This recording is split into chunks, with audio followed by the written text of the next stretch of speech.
নমস্কার, আপনারা দেখছেন ত্রিপুরার খাস খবর।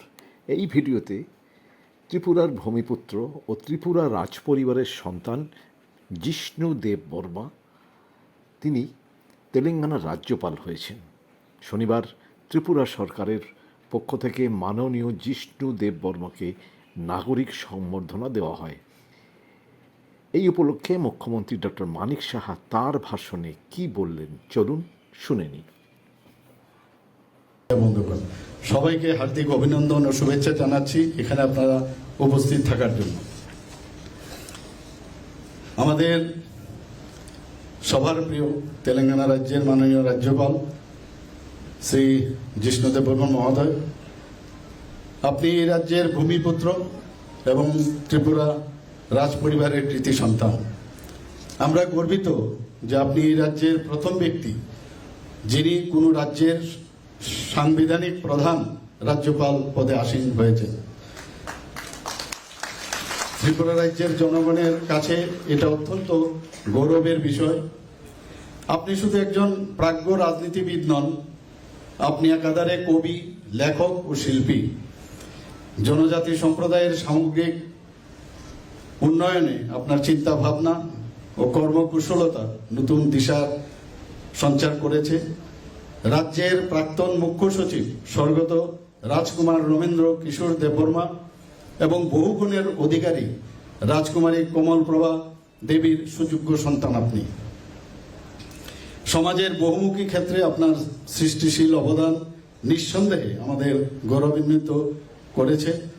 জনজাতি সমাজের উন্নয়নের পাশাপাশি রাজ্যের সামগ্রিক উন্নয়নের ক্ষেত্রে আপনার বলিষ্ঠ পদক্ষেপ যা আজও আমাদের নতুন পথের দিশা দেখায়।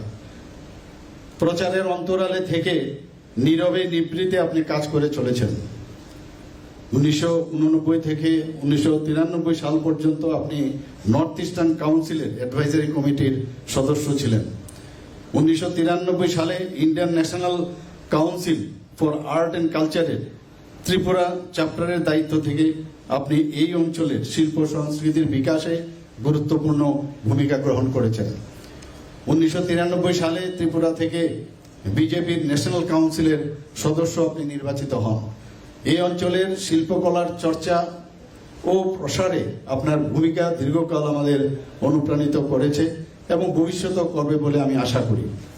2018 সালে প্রথম বিজেপি শাসিত রাজ্য মন্ত্রিসভায় আপনি উপমুখ্যমন্ত্রী পদে আসীন হন এবং অত্যন্ত দক্ষতা ও নিষ্ঠার সঙ্গে অর্থ, পঞ্চায়েত, গ্রামোন্নয়ন এবং বিদ্যুৎ, বিজ্ঞান, প্রযুক্তি ও পরিবেশ এবং পরিকল্পনা ও সমন্বয়ের দপ্তরের দায়িত্ব পালন আপনি করেছেন।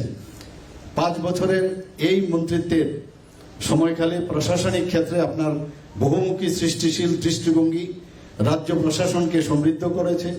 নতুন সৃষ্টিশীল পরিকল্পনা গ্রহণ ও রূপায়ণের দিকে প্রশাসনকে ধাবিত করেছেন।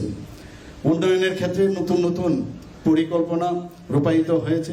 বিভিন্ন প্রশাসনিক সংস্কার ও স্বচ্ছতার সঙ্গে গ্রামীণ মানুষের জীবন জীবিকার ক্ষেত্রকে আপনি সম্প্রসারিত করেছেন। আপনার বলিষ্ঠ নেতৃত্বে রাজ্যে বায়োভিলেজ 2.0 প্রকল্পটি সফলভাবে আপনি বাস্তবায়িত করেছেন। বিষয়টির গুরুত্ব অনুধাবন করে মাননীয় প্রধানমন্ত্রী শ্রী নরেন্দ্র মোদীজি 2022 সালে 30 অক্টোবর জাতীয় স্তরে সম্প্রচারিত জনপ্রিয় মন কি বাত অনুষ্ঠানেও রাজ্যের সাফল্যের বিষয়টি উনি উল্লেখ করেছেন।